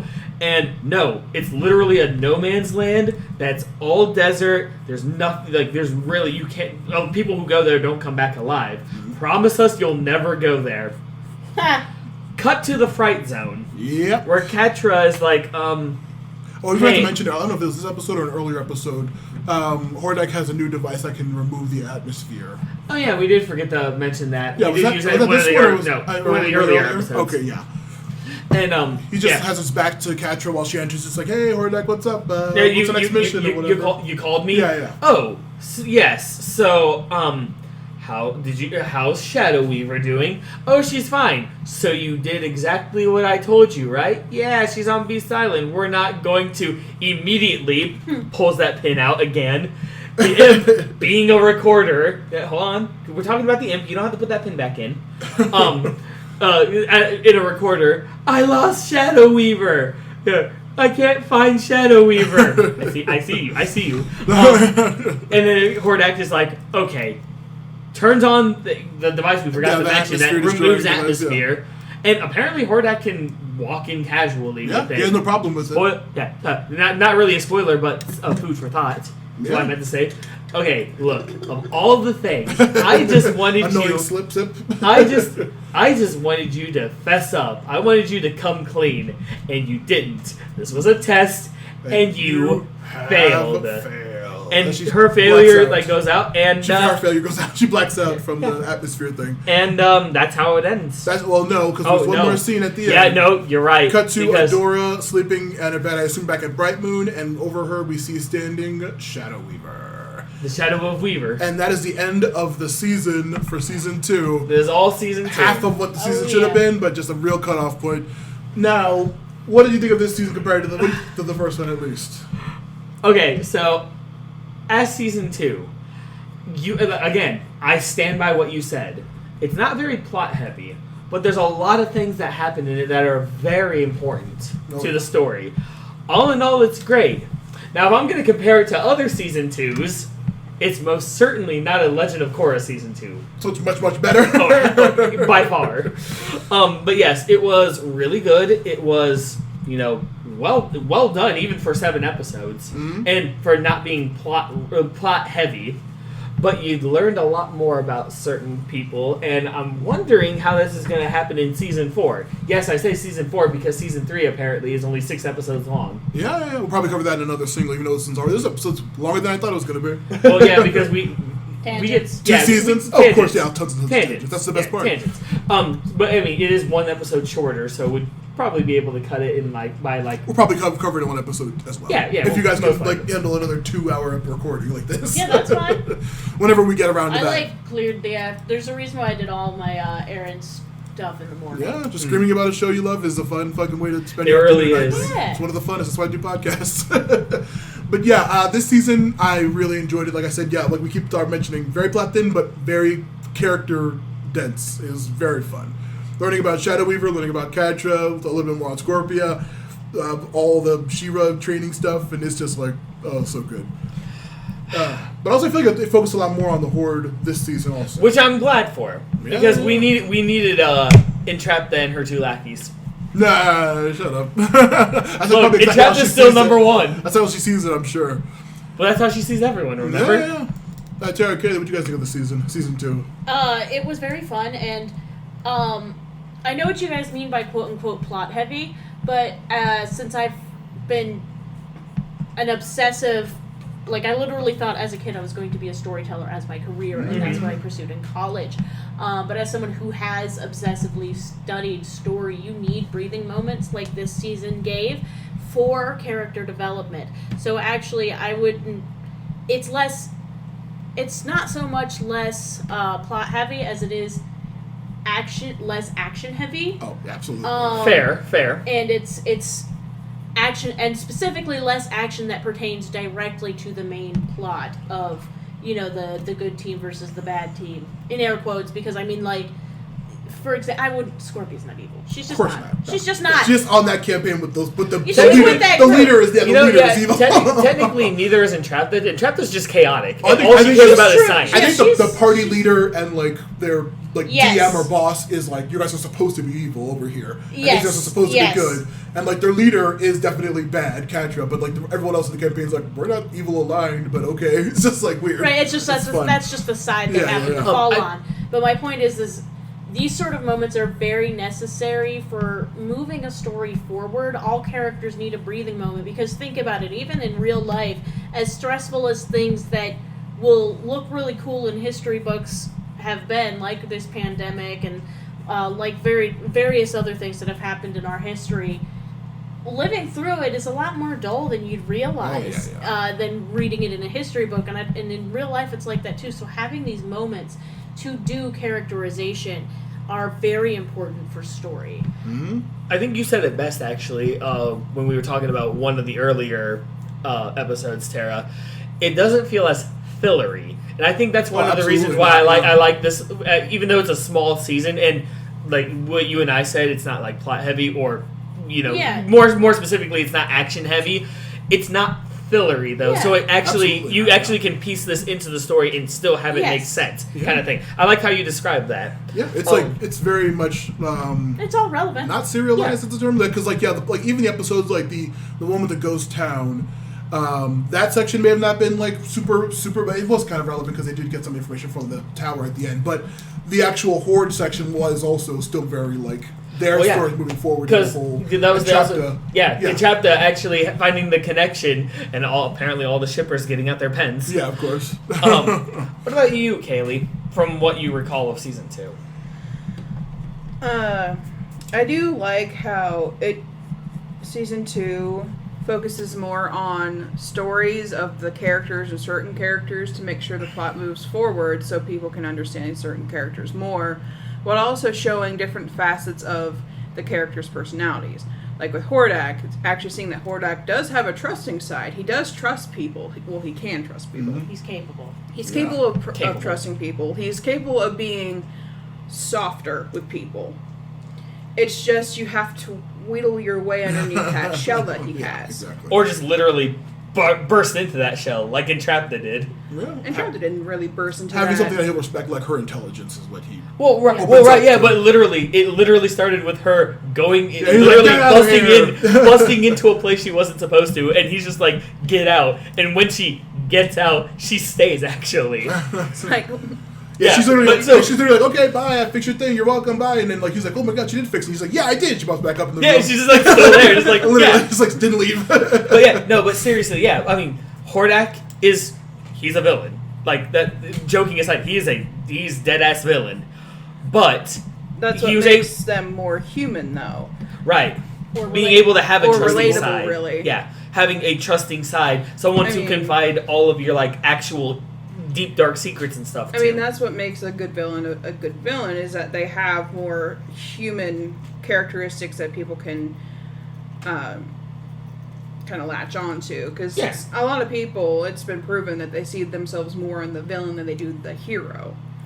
So it's the reason why when certain villains are very prominent and very, very holds up the front of her sketchbook with a bunch of Disney villains. Yeah, mind got that you. for the camera. You guys got that? Oh, All right. and Very- we're very talking awesome. classic. We're talking we're talking classic. Old like school Disney. Scar, The Hades, Tooties. Cruella. Yeah, there you go. The Ursula, 2Ds. yeah, the 2Ds. Not the new Hook, ones. Maleficent, That are Evil like the Queen, The Tricklins.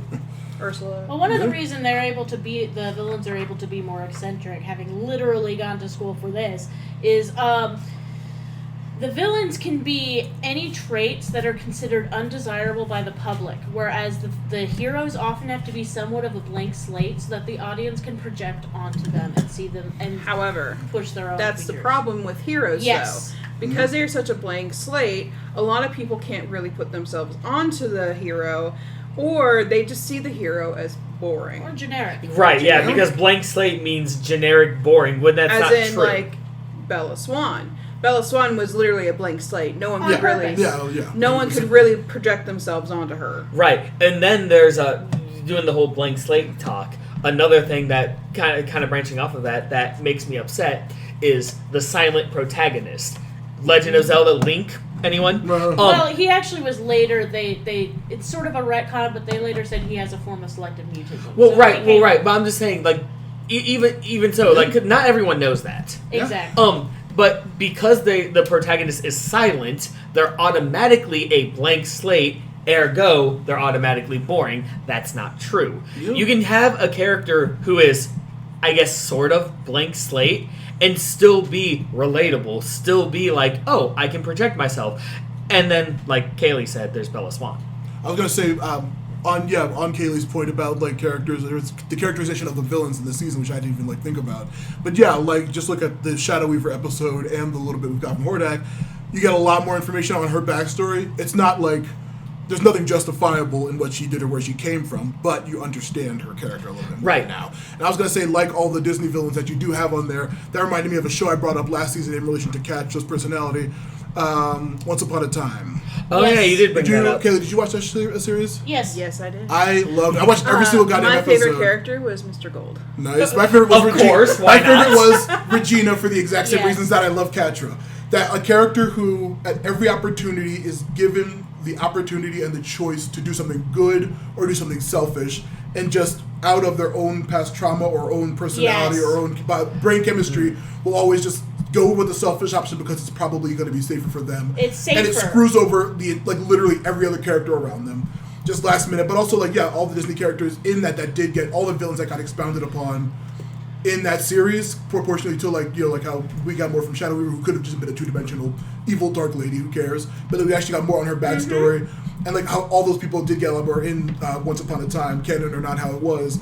A lot of them did get more like back motivations, not like justifiable, but like understandable reasons for their behavior. And a lot of Makes me think That's of fun. Brooklyn Nine-Nine. Cool motive, still motor. Yeah, exactly.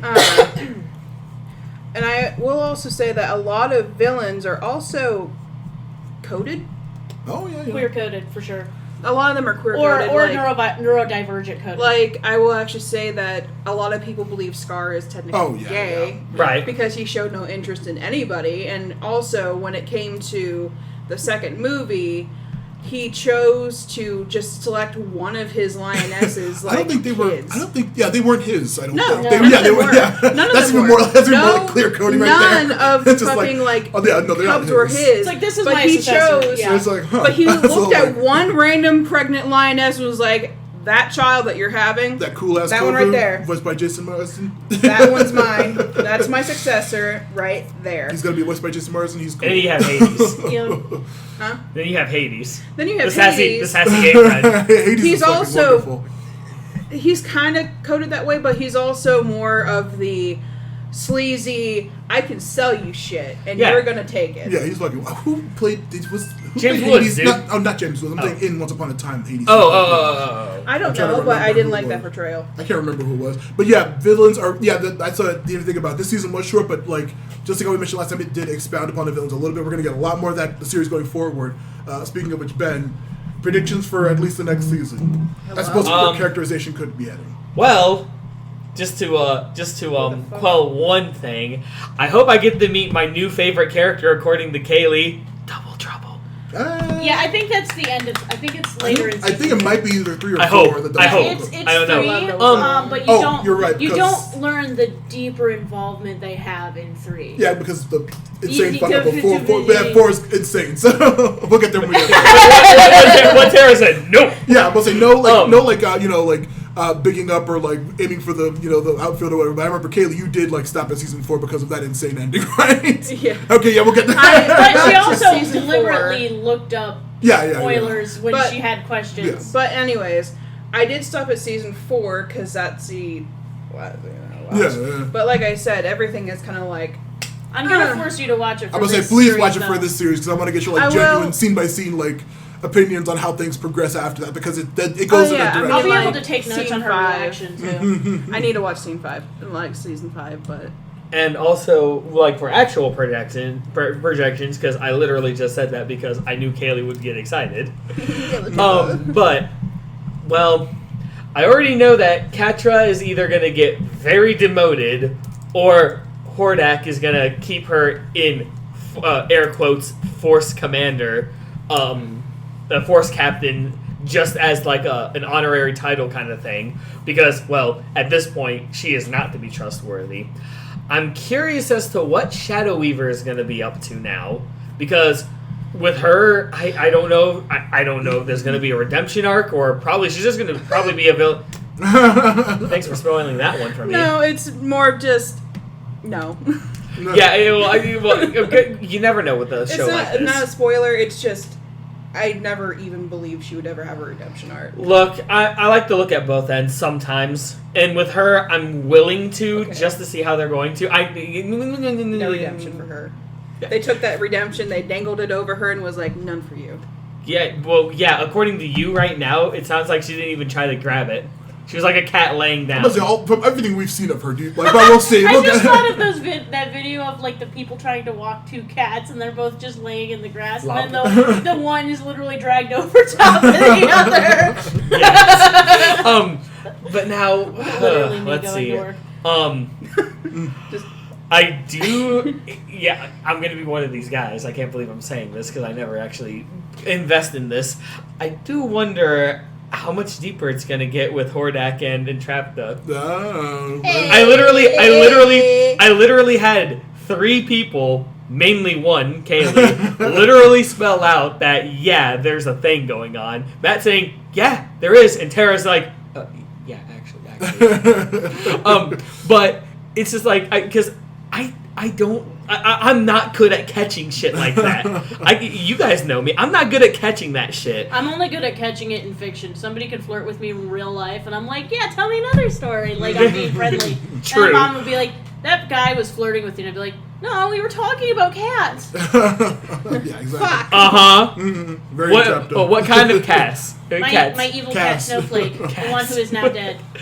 Oh. I miss her. Everyone She is- was an evil cat, but she was my evil cat. I think I remember. She could have been Wallabunga. I'm just That's saying. nice to hear. Like she had aggression issues. So like if she saw another cat outside and couldn't get to it, she was gonna rip your leg up instead. It's great. I get it. I love her. I see cats like that all the time at work. Wallabunga. But the one biggest thing that I am overly hoping for, if not in season 3, but sometime later. I think I mentioned this in season 1, especially with the episode with both of these characters. But when are Katra and Adora going to kiss? Season 5. Shush. No, I'm just gonna tell you right now. Oh goodness, you'll see. No, well, it's not even that. It's okay. Honestly, how many season 3 seasons are specifically, there? there's something in season 3. Yeah, there you go. Explicitly That's Rye. Season that I 5, want to talk immediately about. right 'Cause there. Speaking of, there's a certain kiss in season 3 that was going to happen that I do want to talk about when we get there. But we'll get there when we get I there. don't even remember which one that was. Why am I thinking of already a different? Don't say nothing. Shut up. Don't theory craft. I don't even it's know. only 6 episodes. Too late. You'll literally get it. You'll get it out in one afternoon. You don't theory craft me. Too late. Already has a list of theories. That's the best part of this show, honestly. Shows like this that are so well written that like fans and theory crafters go absolutely insane. Just like Steven Universe, every single like episode, every single singular episode, every single season, people just go nuts with like, oh, this is what's going on. This is what's going on. Of course. For the peak of Steven Universe. Say no more with also that had one. like a huge Tumblr, like insane fandom every single season because everyone watched the entire season in day one, and then immediately spoilers everywhere, theories everywhere, just insanely awesome. Now, unfortunately, I'm not the type to care too much about spoilers because, as far as I'm concerned, I can know what's going to happen, but as long as it's well written and with certain shows it will be well written, I'll still feel some of the impact. Maybe it slightly lessens, but it doesn't break it for me, in my opinion. But I do respect the people for whom it does break it. I know Chris is definitely strong. One of them, yeah. I tend to be that way, but there are a few spoilers every now and then that I'll be like, oh, I think I learned of this now. Kaylee's on the literal opposite side of Chris. If you know and you don't tell her, she will get frustrated, take out her phone, and deliberately look it up. Well, that or because I've had this happen, or because I've had this happen a few times, I'll be like, blah blah blah blah blah. I won't say it because spoilers. Kaylee, well now you have to. I don't fucking care. She will badger you, and if you still refuse to buckle, or in my case, if I'm enjoying whatever it is I'm currently watching and I just want to watch the thing, she's like, okay, I can't, people can't see me, I'm picking up my phone and I'm pretending to type on it. Yeah, okay, just picks up phone and starts typing. And then she gets way down into it and she's like neck deep in all the wikis. Her toes are sticking out of the rabbit hole. Yeah. Just like, oh shit! Oh, that's what happens. And then she'll know more than I do by the end of it because she'll get all the like little side theories and tidbits and Easter eggs. Fine. You're not gonna tell me. Pulls out phone. Holy shit! Dumbledore dies. Dude. No. Listen. Do you want to know how much? Okay. My mom was a serious Harry Potter fan to the point where she bought all the books. Mm-hmm. She read all of them, cover to back. And all I would do was go up to her and be like, Mom, give me the main points and tell me who dies. Yeah, exactly. That's all I wanted to know. That's she great. would tell me who died. She would tell me the main points. And I was like, cool, thank you, bye. Oh, yeah. I would not read the fucking books because I'm like, one, they're too long. No. Yeah, I'm about to say, I had like the most distinctive memories specifically ever. No, come on. They were this fucking thick. I have like the most like specific personal. I was at a convention when Book 7 dropped. And literally all the bookstores around the convention that night when it released were wall to wall packed with people. The next day at the con, people were just screaming spoilers at every single line of people, every single area. People just like shouting shit, saying, "Oh, guess what? In like chapter 2, Hedwig's gonna die," and then like literally like just every single fucking like thing. What's wrong with people? It was like the end of the series. It was insane. But that's like another whole tangent for a Harry Potter cast. Right? They're all that one Zelda character. They're all spoiler out. As a queer person and someone who's also non-binary, since we brought up the topic, fuck her stances on trans. Yeah, fuck JK. Yep, it's just like right there. Just. But we do gotta wrap this episode up so we can all go just watch season 3 immediately. So, and I'm probably gonna cut this episode in half because it's already fucking almost 3 hours. Oopsies. Yeah, I know. I'll just cut it in half and make 2 episodes out of it. I'm probably not gonna add it. Who knows? We'll see. We'll see how lazy I feel when I get home. Anyway, but yeah. Well, you know me, I don't have any shameless plugs. Tara and Kaylee, do you guys have any shameless plugs? Well, the magazine I work for, Northeast Ohio Weddings Magazine, will have a new issue dropping in August. So, all one word, lowercase, Northeast Ohio Weddings Magazine on Twitter, Facebook, and Instagram. That's the only plug I have for now. I keep saying I want to produce my own fiction podcast, specifically about Mari's family history. Yeah, it's fun. Yeah, that's right. Writing you is fun. Say something about that. Yeah, I do want to maybe do I guess I don't want to get into my plugs yet, but I do want to maybe do something with the characters in our world of Indignia. Maybe just having you guys record 15, 20-minute bits about their backstory and stuff, and just posting that in a special side thing about Indignia. Ooh, that'd be fun. That would be fun. That might be. Yo, Kay, what's up? Wait, what are your shameless plugs? None. Yay! Hey, Kaylee. Yeah. The plugless one's over here. I mean, I draw art, but I don't post it because I find social media to be kind of tiring. Yeah. And a drag on humanity. Well, it's not even like, it's not even exhausting. that. It's more of just, I don't want to have to add 15 hashtags at the end of my post and then keep reblogging it like 3 times a day just for people to see my stuff. Yeah. So if I post it, I want to post it once and then be done with it. And you also don't want to like have to write 6 paragraphs of commentary. No, every I single don't. time. I just want to post my stuff and be done with it, but because I can't do that, I have nothing. So all I do is scroll Pinterest and make OC boards, Nice. Fair enough. which I have 3 of right now. Hell yeah. Nice. I'll get her to record them, guys. Hey, Don't Matt. worry. We'll record something for them. Hey, Matt. Yep. Here's your giant ass list. Gee, All I of the don't- plugs. Go. I don't know if Matthew Lewis Podcast on YouTube, Matthew Lewis Podcast on Twitter, Matthew Lewis Podcast on Patreon, Matthew Lewis Podcast on Twitch, Matthew Lewis Podcast or at gmail.com for the email if you want to email me shit. Read and review my goddamn book, The Forgotten Minotaur King, available on Amazon. Also listen to the Forgotten Minotaur King podcast, available on YouTube. And I'm one of your top listeners. yeah, hell yeah. Thank you so much. Appreciate it. Action Toon Bros, you're already listening to it. Go listen to our back episodes. I need the fucking reviews on iTunes and shit. Movie Garbage. Check it out. Me and Ed talk about awful movies. I pick Some interesting good ones. I pick some interesting movies and he picks the fucking worst shit I've ever seen in my life. But except for that one time, we watched the best movie ever. Remember? What, Avatar Last Airbender? Yeah, the Last Airbender movie because Chris said it was good on its own merits. Oh, well, we're gonna have everybody out for another episode soon in the future. We still have that projected Injustice movie episode, which is supposed to be fucking awful. Yeah. We gotta watch that. Yeah. Okay. But yeah, that's all them plugs. Check out my stuff. Hey, Jeez, not the speaking whole of the brand or book, anything. I know, right? speaking of the Forgotten Minotaur King book, is there an audiobook going to be coming out? There's a guy I literally just made It's fun of you. I made fun of Ben about this literally not too long ago. There's literally a free version of the podcast that's Yeah, free. it's Go having listen read to both. it. It's Hey, it's literally. But same here's the thing: I'm not everyone else. Yeah, it's free. Go listen to the. I picked pimped out the podcast. Also coming soon, Tales of Indignia, the follow-up series a couple of years later in the same universe. Tales of Indignia, Perna and Mars. Check it out soon. All right, that's it for my plugs. We're gonna Everything get else? season 3 wrapped up soon. Yeah. Speaking of which, we gotta wrap this one up because we're hitting 3 So hours. we can waste next 3.5 minutes to fucking get this 3 hours long, but now I'm gonna cut it in half anyway. All right, guys. Well, you know our sign off thing just to really fuck with everybody. I'm gonna make it just short of 3 hours to make everyone angry and uncomfortable. Yep. So So after 3 hours later, after talking about a whole bunch of She-Ra, from us to you, keep it sleazy.